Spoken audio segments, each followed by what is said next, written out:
If you think about your baby's basic needs when they are born, they need to be warm, they need to be loved, they need to be fed, and they need to sleep a lot. So really, feeding and sleeping go hand in hand.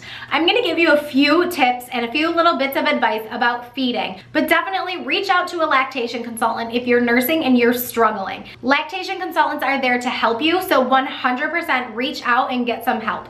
Even if everything's going well, it could definitely be worth it to get a second set of eyes on your latch and just how feeding is going. As you're establishing your milk supply or figuring out how much formula your baby needs in their bottle, you need to make sure that your baby is getting a full feeding. Snack feeds are just going to cause short naps, short sleep periods overnight, and then you're going to feel like you are feeding around the clock, which you're going to feel like anyways in the beginning. But if your baby is only snacking and getting a little bit at a time and then dozing off for a little cat nap, you're going to get in that routine over time, and it's going to take a lot of work to correct it. So from the very beginning, make sure that your baby is getting full feedings. That might mean that you need to wake your baby up in the middle of eating. So if they start falling asleep, you want to rub under their chin or tickle their toes or get them down to diaper so that they are not too cozy while they're eating, so that they're not falling asleep at the breast or bottle. Now, I definitely say all of this as advice to take down the road. It doesn't mean that you need to do all of this right away. If your baby is feeding to sleep at the very beginning and only getting a little bit at a time, it's totally fine. The very first month of feeding and sleeping is kind of a free-for-all in survival mode, so do not stress out if you're not having a perfect situation for feeding and eating off the bat. I don't expect anyone to have a perfect feeding and sleeping routine for at least the first 1 to 3 months, so it's definitely something that is going to continue being a work in progress.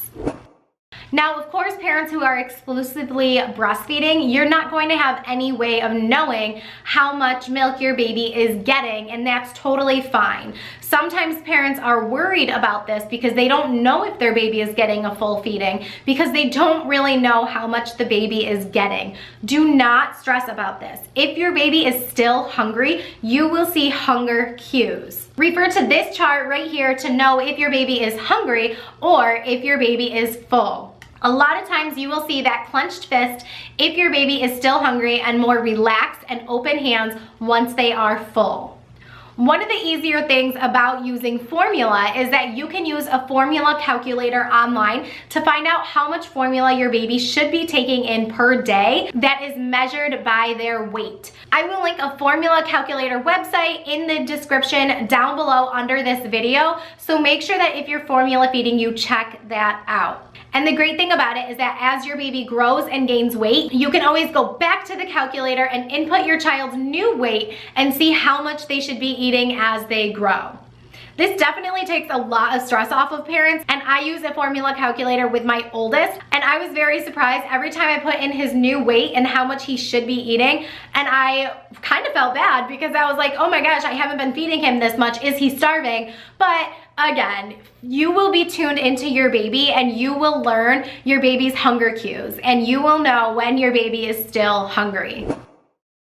I also wanted to mention to look into local mom group meetups, because sometimes there are groups specifically for breastfeeding moms and there are other groups that are specifically for formula feeding moms, and it can be a really, really positive experience for parents to be able to connect with other parents who are going through the same thing as them. For whatever reason, some parents feel a stigma around how they're feeding their baby, and that should not exist. So if you are feeling stressed out or overwhelmed about how you choose to feed your baby, then definitely connect with people who are like-minded and are in the same place as you. This can be in the form of in-person meetup groups or even Facebook groups online. But remember, surround yourself with people who make you feel good about yourself. And if there's ever any mom guilt, and this goes for anything, not just feeding, but just surround yourself with the people who make you feel good.